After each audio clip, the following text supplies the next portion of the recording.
வணக்கம். நான் உங்கள் தாயன்பன். நம்ம இன்னைக்கு பார்க்க போற திரைவிமர்சனம் சுதா கொங்கரா இயக்கத்துல சிவகார்த்திகேயன், ஜெயம் ரவி, அதர்வா மற்றும் ஸ்ரீலீலா நடிச்ச பராசக்தி படத்தோட திரைவிமர்சனம் தான் பார்க்க போறோம். இன்னைக்கு 9 மணி ஷோ பார்த்துட்டு வந்துருங்க. பராசக்தி படத்தை ஒரு லைன்ல என்ன ஸ்டோரின்னு சொன்னோம்னா, இது ஒரு இந்திய எதிர்ப்பு போராட்டத்துக்கு எதிராக நடத்தப்பட்ட தமிழ்நாட்டில் நடந்த நிகழ்வுகளை சேர்த்து ஒரு படமா எடுத்திருக்காங்க. இந்திய எதிர்ப்பு போராட்டம் ஏறத்தாழ ஒரு 1937 காலகட்டத்திலேருந்து அவ்வப்போது நடந்துட்டு தான் வருது. கடைசியா இந்த போராட்டம் எப்போ பீக் அடையுதுன்னு பார்த்தீங்கன்னா 1960 காலகட்டங்களில் காங்கிரஸ் தலைமையிலான இந்திரா காந்தி அம்மாவோட ஆட்சியில தான் இது பீக்ல போகுது. அப்போ நம்ம தமிழ்நாட்டில் நிறைய உயிர் தியாகங்கள் நடந்து தான் இந்த இந்திய எதிர்ப்பு போராட்டம் நடந்து அதை நம்ம மீட்டெடுத்திருக்கோம். இது என்னன்னு பார்த்தீங்கன்னா, இந்த படம் ஓகே, நம்ம என்டர்டைன் ஓரியன்டாக படத்தில் பார்க்க போனா இந்த படத்துல நிறைய விஷயங்கள் மிஸ் பண்ணியிருக்காங்க. மோஸ்ட்லி ஃபர்ஸ்ட் ஆஃப் ஃபுல்லாவே செம்ம லேகா இருக்குது. என்ன சொல்ல வராங்க, அந்த லவ் சீன்ஸ்லாம் ரொம்ப போரு.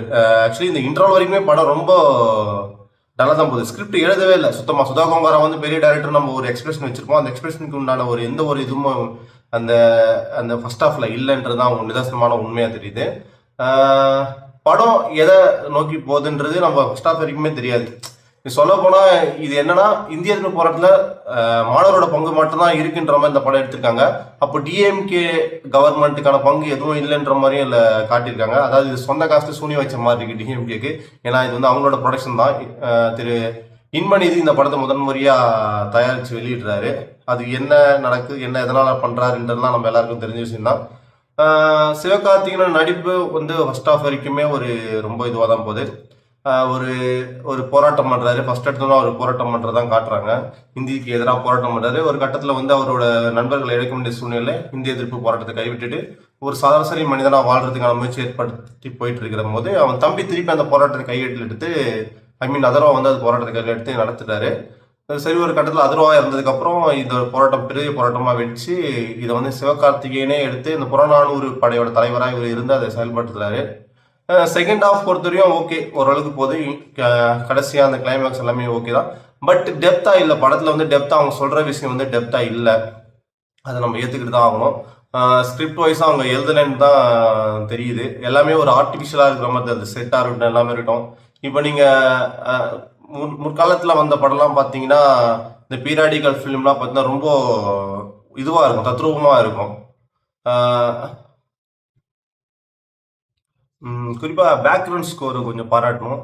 இது ஜிவி பிரகாஷோட 100வது படம். ஸோ அவரோட பங்களிப்பு நல்ல பெஸ்ட்டாகவும் இருக்கு. இதில் யார் பெருசாக கோட்டை விட்டுருக்கான்னு பார்த்தா டைரக்டர் பெருசாக கோட்டை விட்டுருக்காருன்னு தான் சொல்லணும். சுதா கொங்கரா கிட்டேருந்து நம்ம பெருசாக எதிர்பார்த்தோம். ஆனால் அதுக்கான பெரிய பலன் இந்த படத்தில் கிடையாது.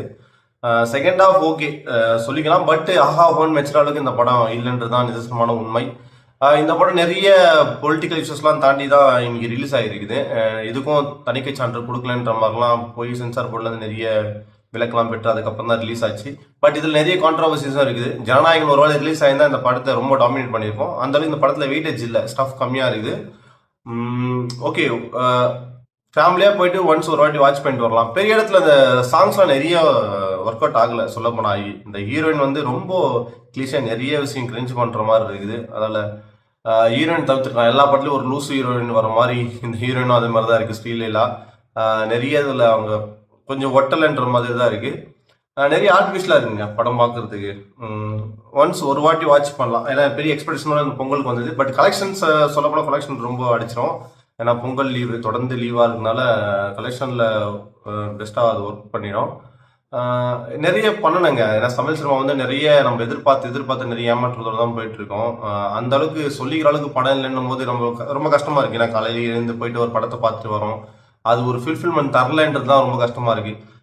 ஏன் இவன் இவன் இப்படி பேசுறான், இவன் தமிழ் உணர்வு இல்லையான்றதுன்னு சொல்லாதீங்க. தமிழ் உணர்வு இருக்கு. தமிழ் அந்த காட்டுறது எல்லாமே ஓகே, புரியுது. பட் அதை ப்ராப்பரா காட்டலன்றது தான் எனக்கு அது கஷ்டமா இருக்குது. இவங்க அந்த அப்ப இருக்கிற கவர்மெண்ட் எதிர்கட்சியா இருந்த அந்த திமுக இவங்க போர்ட்ரேட் பண்ணுன்ற மாதிரியே இதை கொஞ்சம் எடுத்துட்டு போயிருக்காங்க. பட் அவங்க வெளிப்படையா சொல்லியிருந்தா அது இன்னும் சிக்கலா இருக்குன்ட்டு அது இப்போ பூசி முடுகிற மாதிரி நிறைய சீன்ஸ்லாம் பண்ணியிருக்காங்க. ஓகே, அண்ணாதுரை அதுக்காக நிறைய பண்ணாரு, ஓகே. பட் அதெல்லாம் அவங்க எஸ்டாப்ளிஷ் பண்ணல. சரி, சென்சார்ல கட் பண்ணிட்டு இருப்பாங்கன்னு நினைக்கிறேன் மேபி நிறைய சீன்ஸ்லாம். ஓகே, ஆக மொத்தம் இந்த பராசக்தி ஒரு மாற்றத்துக்கான சக்தியான்றதை நம்ம பொறுத்திருந்தா பார்க்கணும். போற காலங்களில் இந்த படம் எப்படி ஓடுது, எப்படி மக்களை ரீச் பண்ணுது, இதனால தமிழக அரசியல் ஒரு மாற்றம் நிகழுமா. ஆக்சுவலி இது தமிழ்நாடு அரசியல் ஒரு மாற்றத்தை காட்டுறது அந்த படத்தை அவங்க கொண்டு வந்தாங்கன்றதை நான் நினைக்கிறேன் இந்த தருணத்தில். பட் இந்த பராசக்தி மாற்றத்துக்கான சக்தியான்றதை நம்ம பொறுத்து தான் பார்க்கணும். பட் இது நிறைய பேருக்கு ரீச் ஆகாதுன்னு எனக்கு தெரிஞ்சு. 2K கிட்ஸ்லாம் நிறைய பேர் லைக் பண்ண மாட்டாங்க, கண்டிப்பாக லைக் பண்ண மாட்டாங்க. அவனுக்கு ஏற்ற படம் இது கிடையாது. பட் ஓரளவுக்கு தமிழ் பற்று இருக்கிறவங்க எல்லாரும் இந்த படத்துக்கு பிடிக்கும். பெருசாக நீங்கள் சிவகார்த்திகேயன் ஃபேன்ஸு அவங்க ஃபேன்ஸ் மட்டும் போய் பார்க்காதீங்க. சாதாரண ஒரு தமிழ் மக்களாக போய் இந்த படம் பார்த்தீங்கன்னா ஓரளவுக்கு பிடிக்கிறதுக்கு வாய்ப்பு இருக்குது. பட் அதுவும் ஃபர்ஸ்ட் ஹாஃப் வந்து ரொம்ப கடினம் தான் நீங்கள் அதை கடக்கிறதுக்கு. செகண்ட் ஹாஃப் கண்டிப்பாக உங்களை சர்ப்ரைஸ் பண்ணோம் சில சீன்ஸில்.